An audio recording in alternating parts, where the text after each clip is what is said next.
ಇದೀಗ ಬೆಂಗಳೂರಿನ ಇತರ ಪ್ರಮುಖ ಸುದ್ದಿಗಳನ್ನು ಫಟಾಫಟ್ ಅಂತ ನೋಡೋಣ ಜಸ್ಟ್ 5 ನಲ್ಲಿ. ಹಲೋ ಅಮ್ಮ, ನಾನು ಮೆಟ್ರೋಲ್ ಬಂದಿದ್ದೀನಿ. ಯಾರ ಮಕ್ಕಳಪ್ಪ ನೀವೆಲ್ಲ? ನಮ್ಮ ಮೆಟ್ರೋದಲ್ಲಿ ರೀಲ್ಸ್ ಮಾಡಿ ಹುಚ್ಚಾಟ ಮೆರೆದಿದ್ದ ಯುವಕನಿಗೆ ಫೈನ್ ಬಿದ್ದಿದೆ. ಮೆಟ್ರೋದಲ್ಲಿ ನ್ಯೂಸೆನ್ಸ್ ಮಾಡಿದ್ದಕ್ಕೆ 500 ರೂಪಾಯಿ ದಂಡ ವಿಧಿಸಿ ಎಚ್ಚರಿಕೆ ನೀಡಲಾಗಿದೆ. ಯೂಟ್ಯೂಬರ್ ಸಂತೋಷ್ ಕುಮಾರ್ ಎಂಬಾತ ಡಿಸೆಂಬರ್ 24ರಂದು ಮೆಟ್ರೋ ರೈಲಿನಲ್ಲಿ ರೀಲ್ಸ್ ಮಾಡ್ತಾ ಹುಚ್ಚಾಟ ಮೆರೆದಿದ್ದ. ಯಾವುದೇ ಕೋ ಪ್ಯಾಸೆಂಜರ್ಗೆ ಏನಾರ ಇನ್ಕನ್ವೀನಿಯನ್ಸ್ ಆದರೆ ಅದಕ್ಕೆ ನಾವು ಕೂಡ ನಮ್ಮ ಯಾರು ಈ ಥರ ಮಾಡ್ತಾರೆ ಅವರಿಗೆ ನಾವು ದಂಡ ಕೂಡ ನಾವು ವಿಧಿಸ್ಬೋದು. ಆಮೇಲೆ ನಾವು ಈ ಪ್ರಕರಣ ಕೂಡ ನಾವು ಪೊಲೀಸ್ ಸ್ಟೇಷನಲ್ಲಿ ಆಲ್ರೆಡಿ ದಾಖಲೆ ಆಗಿದೆ. ಡಿಸೆಂಬರ್ 22ರಂದು ಅಯೋಧ್ಯೆಯಲ್ಲಿ ರಾಮ ಮಂದಿರ ಉದ್ಘಾಟನೆ ಆಗಲಿದೆ.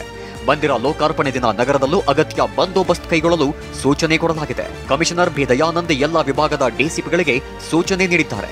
ಸೂಕ್ಷ್ಮ ಹಾಗೂ ಅತಿಸೂಕ್ಷ್ಮ ಪ್ರದೇಶಗಳ ಗುರುತಿಸಬೇಕು, ರ್ಯಾಲಿ ಹಾಗೂ ಮತ್ತಿತರ ಕಾರ್ಯಕ್ರಮಗಳ ಬಗ್ಗೆ ನಿಗಾ ವಹಿಸಬೇಕು ಅಂತ ಹೇಳಿದ್ದಾರೆ. ದೇವಸ್ಥಾನಗಳಲ್ಲಿ ವಸ್ತ್ರ ಸಂಹಿತೆ ಜಾರಿಗೆ ಆಗ್ರಹಿಸಿ ಅಭಿಯಾನ ಶುರುವಾಗಿದೆ. ದೇವಸ್ಥಾನ, ಮಠ, ಧಾರ್ಮಿಕ ಸಂಸ್ಥೆಗಳ ಮಹಾಸಂಘ ಅಭಿಯಾನ ಮಾಡುತ್ತಿದೆ. ದೇಗುಲಗಳಿಗೆ ಸ್ಕರ್ಟ್, ಮಿಡಿ, ಹರಿದ ಜೀನ್ಸ್, ಶಾರ್ಟ್ಸ್ ಧರಿಸಿ ಬರೋರಿಗೆ ನಿರ್ಬಂಧ ವಿಧಿಸುವಂತೆ ಆಗ್ರಹಿಸಿದೆ. ರಾತ್ರಿ ಧರಿಸುವ ಉಡುಪನ್ನು ಧರಿಸಿ ಬರ್ತಾರೆ, ಮಹಿಳೆಯರಿರ್ಬೋದು ಪುರುಷರಿರ್ಬೋದು. ಇದರಿಂದ ಆ ದೇವಸ್ಥಾನದ ಪಾವಿತ್ರ್ಯ ಭಂಗ ಆಗುವಂಥದ್ದಿರ್ಬೋದು, ಅಥವಾ ದೇವಸ್ಥಾನದ ದರ್ಶನಕ್ಕೆ ಬಹಳಷ್ಟು ಭಕ್ತಾದಿಗಳು, ಆಸ್ತಿಕರು, ಅನೇಕ ಜನರು ಬರ್ತಾರೆ. ಅವರಿಗೂ ಸಹ ಅದರಿಂದ ಕಸಿವಿಸಿ ಆಗತ್ತೆ. HSRP ನಂಬರ್ ಪ್ಲೇಟ್ಗೆ ಟೆಂಡರ್ ತೆಗೆದುಕೊಂಡ 4 ಕಂಪನಿಗಳು ಹೆಚ್ಚಿನ ಹಣ ವಸೂಲಿ ಮಾಡುತ್ತಿರುವ ಆರೋಪ ಕೇಳಿಬಂದಿದೆ. 500 ರೂಪಾಯಿ ನಿಗದಿಯಾಗಿದ್ದ ಪ್ಲೇಟ್ಗೆ 750 ರೂಪಾಯಿ ಚಾರ್ಜ್ ಮಾಡುತ್ತಿದ್ದಾರಂತೆ.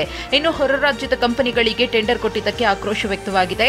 ಆದರೆ ಎಲ್ಲವೂ ಗೈಡ್ಲೈನ್ಸ್ ಪ್ರಕಾರ ನಡೆದಿದೆ. ಈ ಪ್ರಕರಣ ಸುಪ್ರೀಂ ಕೋರ್ಟ್ನಲ್ಲಿದೆ ಅಂತ ಸಚಿವರು ತಿಳಿಸಿದ್ದಾರೆ. ಎಲಿಜಿಬಿಲಿಟಿ ಯಾರಿದಾರ ಬೇರೆ ರಾಜ್ಯಗಳಲ್ಲಿ ಸೆಂಟ್ರಲ್ ಗೌರ್ಮೆಂಟ್ ಗೈಡ್ಲೈನ್ಸ್ ಪ್ರಕಾರ ಇದನ್ನು ಕೊಟ್ಟಿದ್ದಾರೆ ಅಷ್ಟೇ. ಯಾವ ಗೈಡ್ಲೈನ್ಸ್ ಮೀರಿ, ಕಾನೂನು ಮೀರಿ ಯಾವುದು ಕೂಡ ಕೊಟ್ಟಿಲ್ಲ. ಜಾತಿಗಣತಿ ವರದಿ ಬಹಿರಂಗಪಡಿಸುವಂತೆ ಒತ್ತಾಯಿಸಿ ವಿದ್ಯಾರ್ಥಿ ಸಂಘಟನೆಗಳು ಜ್ಞಾನ ಭಾರತೀಯ ಬೆಂಗಳೂರು ವಿವಿ ಬಂದ್ ಮಾಡಿಸಿದ್ರು. ತಮಟೆ ಬಾರಿಸಿ ವಿದ್ಯಾರ್ಥಿಗಳನ್ನ ಪ್ರತಿಭಟನೆಗೆ ಕರೆತರಲಾಯಿತು.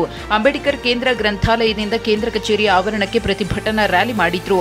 ಇನ್ನು ವಿರೋಧದ ನಡುವೆಯೂ ಕೆಲವು ತರಗತಿಗಳನ್ನ ಮುಚ್ಚಿಸಲಾಯಿತು. ಬಲವಂತದಿಂದ ವಿದ್ಯಾರ್ಥಿಗಳನ್ನ ಪ್ರತಿಭಟನೆಗೆ ಕರೆದೊಯ್ಯಲಾಯಿತು. ಈ ಬಗ್ಗೆ ವಿವಿಯ ಸಿಬ್ಬಂದಿ ವರ್ಗ ಸೈಲೆಂಟ್ ಆಗಿತ್ತು.